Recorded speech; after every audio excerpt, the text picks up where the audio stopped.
to Moves That Matter. I'm your host, Dr. Clyde Posley Jr., and I'm excited again to interact with you all across these airways. I certainly appreciate your fellowship, and I need to tell you that when you hit share, it really blesses multiple people.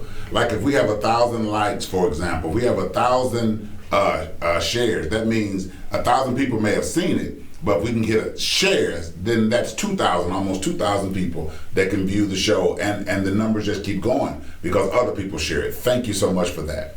Listen, I want to remind you about my book, More Than Icons and Images, Uncovering the Hidden Protest Narrative of the Black American Athlete in the 21st Century. You can get that book at Amazon.com, at my website, drclydeposley.com. You can also participate by getting that book and directly or ordering it off my website, or you can contact me on my Facebook page. Let me tell you, I'm a part of something else that I want you to be mindful of, especially in this season of extra burden, fighting the task in a more public way that pastors are enduring. It's called First Shepherds. It's started by Kamish Nunley, and it's also founded by a few pastors. Renee Butler, a senior pastor, David Hampton, deputy mayor of the city of Indianapolis, Jerry Davis, senior pastor at the Crossroad Baptist Church, and myself, Dr. Clyde Posley, pastor at the Anti-Baptist Church. We have set up a ministry to serve the emotional needs and emotional burdens of senior pastors. The work is personal and private, and nothing that is conveyed is shared with the public, but it is a ministry. You'll get more information about that coming soon. It's called First Shepherds, and it's a blessing to senior pastors. I'm going to start a series today that is powerful. Tonight you're going to be blessed by this. It runs right alongside the powerful protests and necessary protests that are happening. I will be right back to start that series. You do not want to miss this 5-part series. I promise you, you're going to want to hit share. I'll be right back.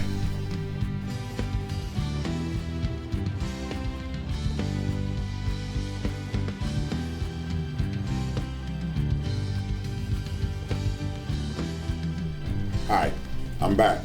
And as promised, I told you that I would be starting a 5-part series that I thought would be powerful and explosive, to give us some background, some information, and some context as to racism and how it manifests itself in ways that are often unseen by people where racism is in their very midst. Today, I want to start a 5-part series entitled How Racism Takes Place in the Thought of George Lipschitz. In 2011, author George Lipschitz wrote a book entitled How Racism Takes Place. The driving thesis in this book is that racism manifests itself and is able to be perpetuated often by purveyors who do not understand what they are doing to keep the industry, the institutional racism going, moving and flowing freely, and continuing to cause the cancer that it causes in the American fabric and foundation. How racism takes place as a subject is something that is very important to us, because if you do not know what a sickness is doing to ravage the body politic and the body governance of a country, then it is eating you from the inside out and destroying you despite how prosperous you may look on the outside. To get this conversation going, there's a couple of things. One, I want to do an introduction from a biblical basis to promote the fact that racism absolutely is a mindset that is perpetuated by people. But I've also invited a guest here today whom I will introduce in just a second. In the book of Exodus, chapter 1, verses 8 and 9, in the Old Testament of the King James Version, these words are recorded at verse 8 in chapter 1. Now there arose a new king over Egypt, who did not know Joseph. And he said unto this people, this new king, this Pharaoh, look at the people of the children of Israel. They are more and mightier than we. Come, let us deal harshly with them, lest they multiply. And it happened in the event of war that they also join our enemies and fight against us, and so we go up out of this land. Contextually, what this verse talks about is how the Egyptian king feared the size of a people in his midst and sought to destroy, decimate, and diminish the presence of these people out of fear. And he set forth, the further scriptures explain that he set forth a process to suppress, beat down, oppress, and depress the children of Israel. In principle here, this has happened in America. African Americans were stolen from their homeland and kidnapped and brought over to a country to work heavy, unfair, disgusting labor called slavery. And this started and perpetuated the process of racism on American soil. But it did more than that. It brought a kidnapped people into a country and distorted their mindset about their own identity. It did more than that. It caused these people to come here and create an economic structure and work in an economic structure that did not include them, but that structure benefited from the harsh labor that they were producing. And so there's the economic structure that was causing America, what would become America, to be prosperous, that they could not participate in. It did more than that. This process of kidnapping these people, these people from their homeland that we know now as African Americans, of which I am one, did more than created the economic structure they could not participate in. But it also decimated their families, created divisions, and what Joy Decree talks about, created a post-traumatic slave disorder that causes many African Americans to have dysfunction in their family, rooted in the behavior of 1619 and the slave ships and the process and industry of slavery. These processes and industry of slavery manifest itself in various industries in our world today. In the sports industry, there is racism, which led Tommy Smith and John Carlos, Jack Johnson, and others and the OPHR, the Olympic Project for Human Rights, to fight against the racism present in industry and in the Olympics of the 1968. It manifests itself in the music industry. Opportunities and contracts with major record companies are quite different, as reported, by many of their counterparts for blacks and whites. It manifests itself in acting and in art. Paintings, often sold by African Americans, do not value the same as those who are sold and prepared by their white counterparts. It manifests itself in education. It manifests itself in policing, how often police African Americans differently than they police white Americans. And so it goes without saying that racism absolutely takes place, but we cannot intelligently confront it if we do not know how it takes place in the various industries, which is why I have invited a guest here today who can speak fluently about an area where racism takes place and it affects the African American community. This area is in cancer research and treatment. There are various episodes and various examples of how there are created disparities by how African Americans are treated, how they are researched, how their cancer treatment unfolds, and how all of that is often affected by unfair practices of racism. And so today, to introduce, as the first guest of an industry where racism is taking place, I have invited with us the president of Pink Forever, Nadia E. Miller. Ma'am, glad to have you. Thank you for having me. Glad to have you on our set. It looks like we're close, but we're not as close as it may look. We are practicing our social distancing. And so we're glad to have her. Nadia Miller, just kind of talk to my audience about who you are in terms of your work with Pink Forever and how that came to be. That's important. And why I asked you to be here today. Well, thank you, and thank you for having me, Dr. Posley. You're welcome. I'm the president of Pink Forever, which is an education and outreach organization here in Indianapolis. And we provide assistance to the underserved and underinsured population, specifically the Black community, specifically the Black community. And the reason why the organization was started back in 2008 was because I was actually going through treatment. I'm a breast cancer survivor, and when I was going through treatment, I did not see anything in any of the medical institutions that I was in that had a face on it that looked like mine. I did not see any information that was geared towards my special situation. And so my brother, who is the founder of the organization, we came together and we created an organization that specifically addressed the needs of people of color.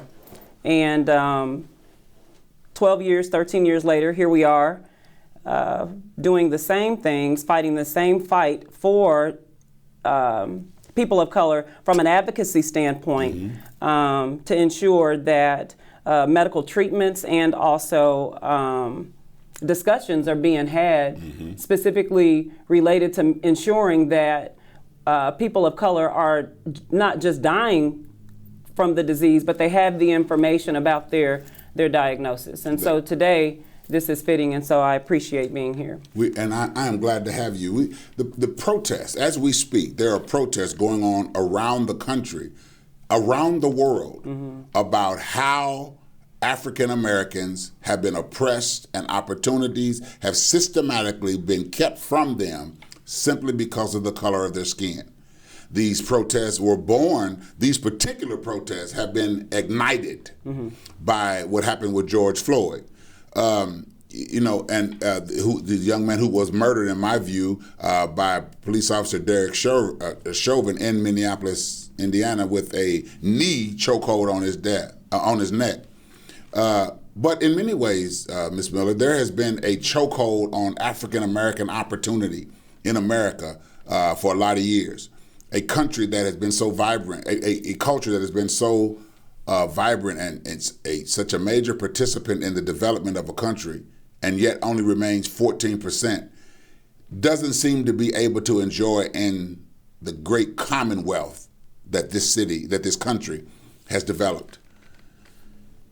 One wouldn't think that this would be true about cancer, but I want to ask you, is it true? And if it is, show us how. Show us in what ways that there are disparities relative to race and how this treatment and development happens. Yeah, unfortunately, it's absolutely true. As far as the disparity is concerned with racism, I can simplify this by saying this. Okay.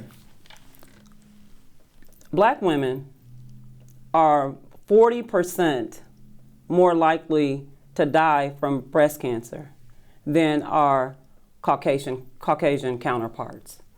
And yet we only make up 14% of the less than 14% of the total population. But if you break down that number, Black women only make up maybe 6% of that.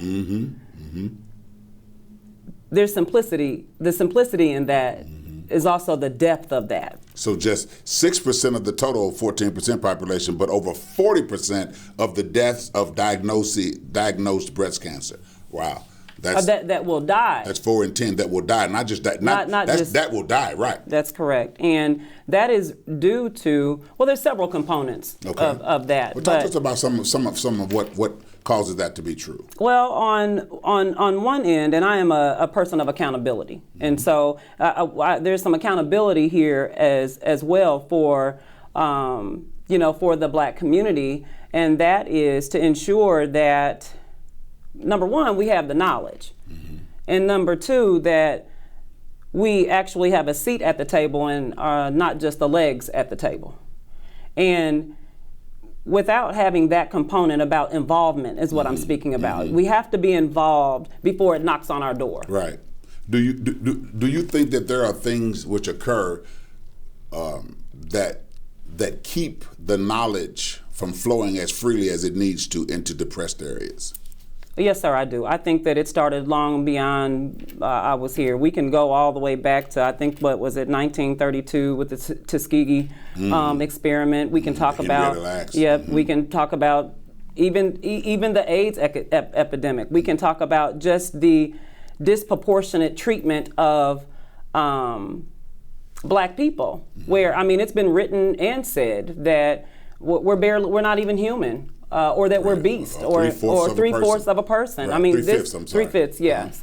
So, I mean, with all of this and taking all of that, that makes up the mindset of some, and then also it's hard, for the adjustment of others, because of those particular mindsets. And I know you and I we work together in this ministry. I got in it. You got me into this particular part of the ministry of servicing our culture in this way. And I know that some of this, it aids the thought in many about not going to the doctor, and those who do receive a diagnosis not getting proper treatment. One of the reasons that some people don't get the proper treatment is they're suspicious of a people who have of a culture that sometimes did not welcome them into even a diagnosis. That's correct. Yeah. The historical treatments and aftermath is present today. It's present today, and it also speaks to the disparity of being fearful about going to the doctor or even listening to what a physician may have to say. And that is something that we cannot dismiss. That's right. It's a real thing. It's a real thing. Right. It's a real thing, and we cannot dismiss it, and we must address those things to provide education about things that are present. There are laws, the HIPAA laws, protect you from these particular things. Right. There are consents that protect you from being used as an experiment. But if you are closed off or shut yourself out or you're not involved, it can impact you. It does impact your health. Right. It does impact your health. And your fear, while justified, could perpetuate, lead to your death. Absolutely. Interesting, you brought up something, Ms. Miller, how there's a parallel with what you're speaking about now and the COVID treatment, which is decimating the African American culture in many ways all across the country. Because there are people that are telling me, what's the sense of going to get the test? They're not going to treat us. Why even go ask for the COVID test? They're going to tell us that we don't have symptoms. Despite the fact that apparently that disease can be spread asymptomatically. So then, but I'm seeing incredible numbers of African Americans being turned away, not being tested, or not being treated, or being pushed aside when it comes to the need of a ventilator. And some of those things circle right back around into what you're talking about. Some of why African Americans find themselves in disparaged groups, is because of the reception that they get when they try to get treatment. That's a major thing. Ms. Miller, can you talk to us a little bit more about some of the dangers of not pushing through that fear and demanding some answers, some diagnosis, and some treatment? What are some of the dangerous results that could take place? I know there's the obvious. Yeah, well, death is the obvious, but coupled with that, there's also our legacy, our children, the individuals that will be hopefully will be either taking care of us or fighting the good fight after we're gone, and creating or not creating an awareness for them that this is something that your health is your wealth. Right. Your health is your wealth. Ralph Waldo Emerson, I agree with him. Yes, and so you must, we must be present in every capacity for pushing the initiatives forward for our own individual health, but then the health of our community as well. Which is why we need to fight for health care as well. That's a family legacy issue as well. It is, and there is pushback there. Just like there's pushback with some of the things that are going on with protesting or voting, but the bottom line is that we must galvanize resources and ensure that there are voices, not just one voice, but one band, one sound, pushing these initiatives forward to make an impact. Exactly. And we all have a part to play. We all have a part to play. You and I have had some discussions. As we work with both Pink Forever, as well as the Red Alliance, ridding it into to disparity. And one of the things we discussed recently is how it should never be assumed by people that because one person is at a public protest, that others who may not be there the day they're there are not doing anything. And you are a prime example of that. You are fighting for the rights of insurances. You are among your constituency. You are working, you are paying, and people may not want to hear this, but out of your pocket sometimes, for the treatment of individuals who are actually protesting with cancer right now. So we all have a part to play. Mm-hmm. One of the things we have to do is to not, in my view, and I want you to speak about this, not let ourselves be divided in our holistic approach to unity, because for relief from oppression. Because we're all fighting together while we do different things. What do you think about that? And I appreciate you asking that. I think it's a trick of the enemy, mm-hmm. if I can be forthright, mm-hmm. With you. I think that there are some things that are being contrived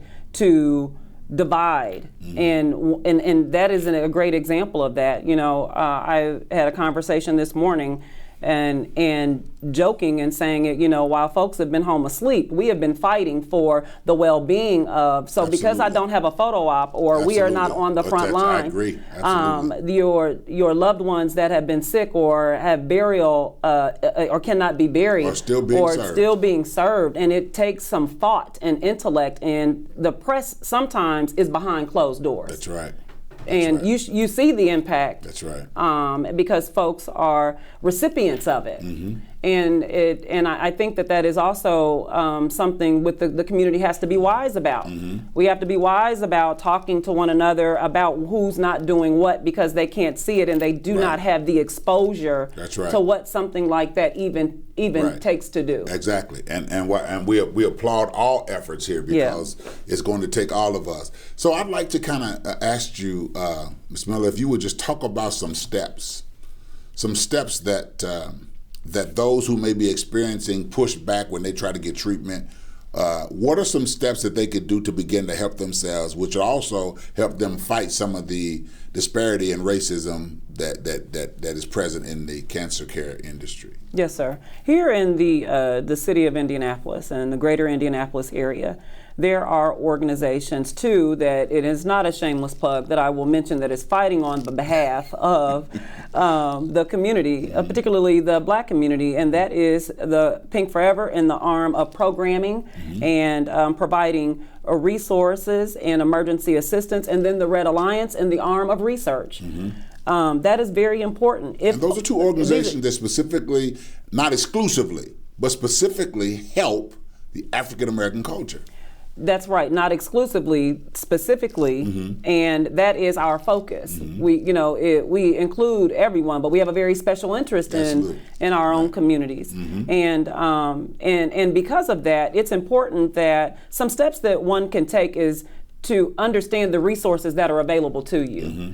If you don't have the knowledge base, then seek out the resources for advocates to help, because they're there. Mm-hmm. I think it says in a book that both of us read that people perish because of the lack of knowledge. Absolutely. And it's important that you gain knowledge. That's number one. Mm-hmm. Number two, once you have the knowledge, do not be fearful to push forward in what you stand on the side of right. If you feel like you are being mistreated, you mm-hmm. probably are. Speak up. Speak up. And then the voices have to be louder, but intentionally directed toward what is happening. That's right.